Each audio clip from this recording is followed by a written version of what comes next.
Selamat datang di Deep Dive kita kali ini.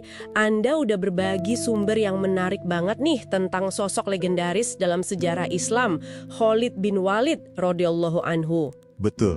Kita kan sering dengar julukannya Saifullah, pedang Allah, panglima perang jenius.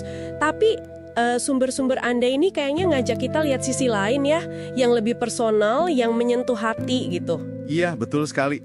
Misi kita kali ini tuh ya menggali lapisan di balik reputasinya yang gemilang banget secara militer. Kita mau telusuri kisah soal penyesalan, terus ketaatan yang luar biasa, kerinduan spiritualnya, sama pengorbanan pribadi yang mungkin sering kelewat. Sisi manusianya lah. Menarik, oke. Mari kita mulai dari titik baliknya yang paling dasar ya, keputusannya masuk Islam. Ini kan bukan sekedar pindah keyakinan biasa buat Khalid. Dulu kan dia, ujung tombak Quraisy di Uhud. Banget. Sumber Anda nyebut ada kegelisahan batin gitu ya, pasca Hudaybiyah. Terus ada surat dari saudaranya, Al-Walid, ngabarin kalau Rasulullah SAW nanyain dia. Sampai mimpi juga ya, keluar dari tanah gersang ke padang hijau. Persis. Dan pertemuannya dengan Rasulullah SAW di Madinah itu, itu signifikan banget. Khalid tuh nggak cuma syahadat terus udah nggak. Dia langsung gitu ngungkapin beban penyesalannya. Oh ya? Iya, atas perbuatannya dulu yang menghalangi jalan Allah. Dia minta secara spesifik didoakan ampunan. Padahal ya udah dikasih tahu kalau Islam itu menghapus dosa-dosa sebelumnya. Ini nunjukin kesungguhan taubatnya. Nunjukin betapa dia merasa berat banget sama masa lalunya itu. Sungguh sebuah awal yang penuh kerendahan hati ya dari sosok yang kita kenal gagah berani gitu. Terus gimana respons Rasulullah? Nah, respons beliau ini personal banget, menenangkan. Beliau mendoakannya secara khusus. Doanya itu, "Ya Allah, ampunilah Khalid bin Walid atas segala upayanya dalam menghalangi jalanmu." Masya Allah. Dan lebih dari itu, beliau juga mengakui kecerdasan Khalid. Bilang gini, "Sungguh, aku melihat padamu akal yang kuharap tak akan membawamu kecuali pada kebaikan." Itu kan validasi yang, ya ampun, pasti berarti banget buat Khalid. Mantan musuh loh, diterima dengan tangan terbuka gitu. Penerimaan hangat ini pasti jadi fondasi kuat ya buat imannya yang kemudian benar-benar diuji dalam situasi yang sulit banget kan. Saya ingat soal pencopotannya dari jabatan panglima tertinggi di Syam oleh Khalifah Umar bin Khattab radhiyallahu anhu. Tepat sekali. Coba Anda bayangkan, lagi di puncak-puncaknya karir militer, nggak terkalahkan, tiba-tiba diganti sama Abu Ubaidah bin Jarrah radhiyallahu anhu. Pasti berat itu. Ya, sumber nyebut alasan Khalid Umar itu kompleks ya. Salah satunya ada kekhawatiran umat jadi terlalu, mengkultuskan Khalid. Jadi lupa kalau kemenangan itu hakikatnya dari Allah. Ada juga catatan soal cara Khalid ngelola harta rampasan perang sih. Terus gimana persisnya sumber ngegambarin reaksi Khalid waktu itu? Secara pribadi pasti pukulan berat ya? Nah, justru reaksinya itu nunjukin kebesaran jiwanya. Secara publik ya, dia terima keputusan itu. Lapang dada banget. Nggak ada tuh tanda-tanda pembangkangan atau upaya mecah belah gitu. Nggak ada. Oh gitu. Diriwayatkan, dia malah negesin perjuangannya itu bukan karena Umar, bukan karena jabatan, tapi murni karena Allah. Dia langsung lanjut jihad. Jadi prajurit biasa, di bawah komando Abu Ubaidah. Semangatnya sama aja. Luar biasa. Tetap berjuang jadi prajurit biasa setelah jadi panglima tertinggi. Itu, Dan puncak keikhlasannya mungkin kelihatan pas mau wafat. Dia wasiatin pengelolaan hartanya justru ke Umar. Loh, ke Umar? Orang yang dulu nyopot dia? Iya, itu dia. Ini kan langsung menepis semua isu permusuhan pribadi. Nunjukin loyalitas, nunjukin nggak ada dendam sama sekali. Total. Pelajaran banget soal gimana nempatin ketaatan pada pemimpin dan ikhlas di atas ego pribadi, ya kan? Betul. Ngomong-ngomong soal akhir hayatnya, nah di sini nih ironi yang paling menyentuh itu muncul ya, kayak yang Anda sebut di sumber, sang pedang Allah yang medan perang itu udah kayak rumah keduanya. Justru wafatnya di atas tempat tidur, sekitar tahun 21 Hijriah itu. Tubuhnya kan penuh bekas luka, ratusan pertempuran. Sumber nyebut lebih dari 70 bekas sabetan pedang, tusukan tombak, panah. Masya Allah. Tapi ya itu, nggak meraih akhir yang dia idam-idamkan di medan laga. Dan tangisannya menjelang wafat itu bukan karena takut mati kan? Bukan sama sekali. Sumber-sumber sepakat dia nangis karena cita-cita tertingginya buat syahadah, gugur di medan perang di jalan Allah itu nggak tercapai. Ucapan yang terkenal itu, wah bikin merinding. Aku udah ikut ratusan pertempuran. Nggak ada sejengkal pun di tubuhku kecuali ada bekas luka. Tapi lihat aku sekarang, aku mati di ranjangku kayak unta tua. Terus dia bilang, maka janganlah mata para pengecut terlelap. Wow. Ini bukan ngeluh sama takdir ya, tapi lebih kayak luapan kerinduan akan derajat tertinggi itu. Mungkin juga, ya, cambuk semangat buat generasi penerus. Ucapan yang rangkum seluruh hidup dan kerinduannya ya. Gimana reaksi Khalifah Umar sendiri pas dengar kabar wafatnya Khalid? Mengingat sejarah mereka kan agak kompleks ya. Reaksi Umar juga sangat manusiawi, penuh penyesalan. Beliau nangis sedih.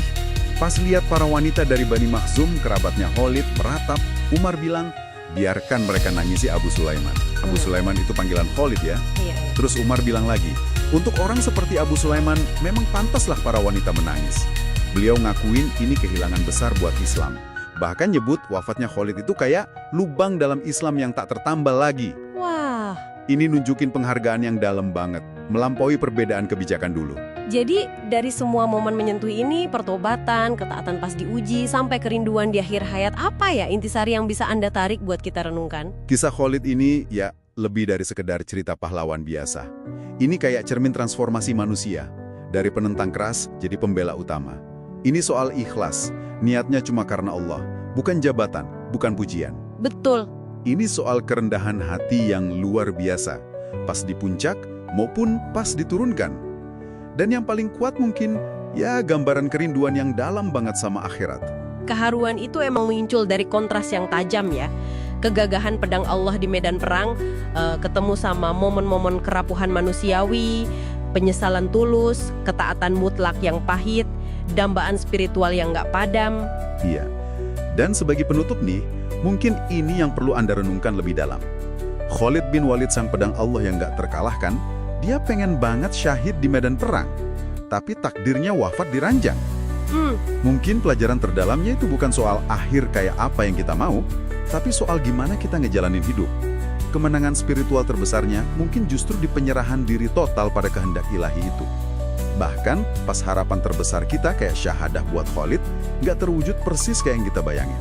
Sebuah perspektif yang kuat untuk direnungkan.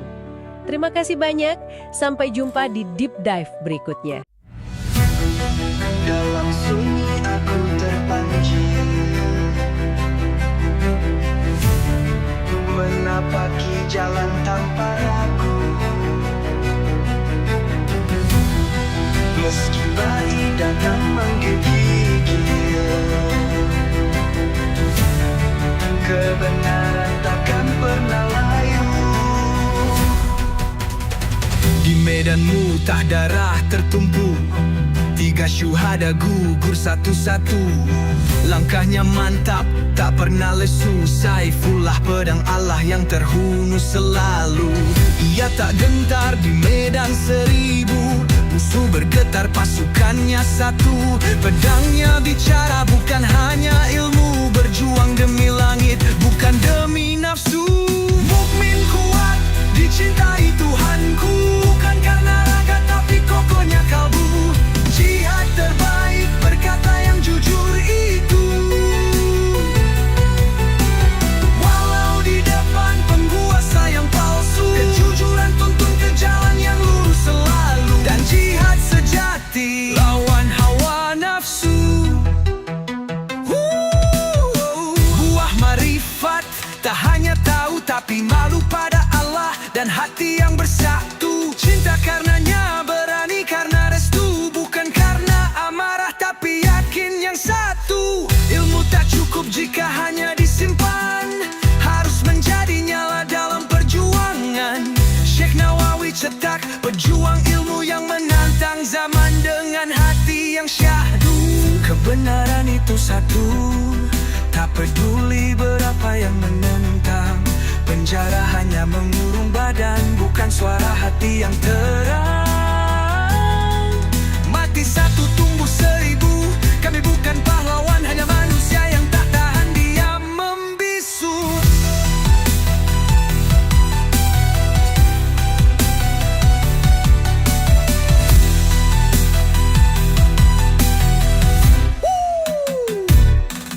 Khalid menangis bukan karena rindu, tapi tubuhnya tak luka, tak seperti dulu.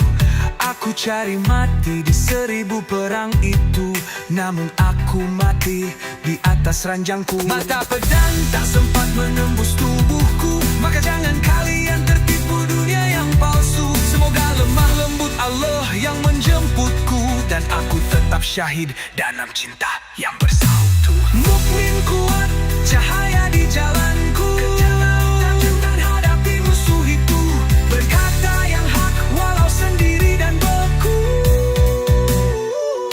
Karena Allah bersamaku dalam restu yang satu, kejujuran tuntun ke jalan yang lurus selalu,